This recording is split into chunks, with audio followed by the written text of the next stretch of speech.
Right, but the definition of an arpeggio are the notes of a chord played one at a time, with the key phrase being one at a time.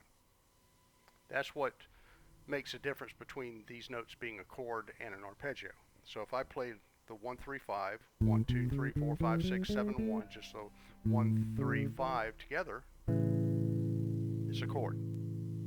If I do them one at a time, it's an arpeggio. Right? So an arpeggio are the notes of a chord played one at a time. Now, why are these notes important to us as bass players?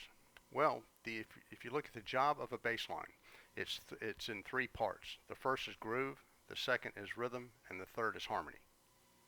Right? The bass line has to deliver in all three of those areas. In the harmony or the note part, the job of the bass line is to outline the chord sound using one note at a time, which almost fits exactly the definition of the arpeggio. So the arpeggio notes are always going to be the most important notes, and the notes that are going to really define what you're playing as being a bass line. A bass line cannot be a bass line and not be part of the 1, 3, or 5. All right. So knowing where the 1, 3, 5, and 7 are in these boxes are very important because they're going to be our main notes. And just about with anything you play, the 1, 3, 5, and 7 are the main guys, and then the 2s, 4s, and 6s usually function as connectors. In other words, the 2 connects 1 and 3, 4 connects 3 and 5, 6 connects 5 and 7. Right? So knowing where these notes are in these boxes is very important. Now, if you look at slides, do you have your slides ready? Let me open them up here. Okay.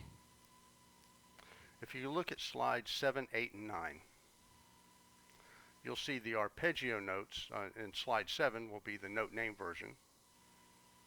Slide 8 will be the fingering version. Yep. And then the one you really want to look at, slide 9, the note function version. So you could look at the arpeggio as the same box, just minus note function numbers 2, 4, and 6. You subtract those out of each box and you're left with these guys. Does that make sense? Yes. All right, so if I go back to looking at slide 6, and I just play that, but I don't play 2, 4, and 6. So if I'm going to do the 5 box and do the arpeggio part of it, I'm going to go 5, don't play 6, 7, 1, don't play 2, 3, don't play 4, 5, don't play 6, 7, 1, don't play 2. So eventually you want to basically be able to delete, mentally, as opposed to having to look at the actual arpeggio sheet. But initially go ahead and look at it to get acquainted with the visual, what it looks like. But just know it's a regular box, just minus 2, 4, and 6. Any questions on that so far? No. It's your number 1, 3, 5, and 7. Right. That's So what if we're playing. now when you do the boxes, you want to do them two ways. You want to do each box first the scale version and then the arpeggio version. So I'll say, okay, now I'm doing the 5 box A major scale. 5, 6, 7, 1, 2, 3, 4, 5, 6, 7, 1, 2, 1, 7, 6, 5, 4, 3, 2, 1, 7, 6, 5. Now I'm going to do the 5 box A major 7 arpeggio. 5, 7, 1, 3, 5, 7, 1, 7, 5, 3, 1, 7, 5. 6 box A major scale. 6, 7, 1, 2, 3, 4, 5, 6, 7, 1, 2, 3, 2, 1, 7, 6, 5, 4, 3, 2, 1, 7, 6. The 6 major arpeggio box.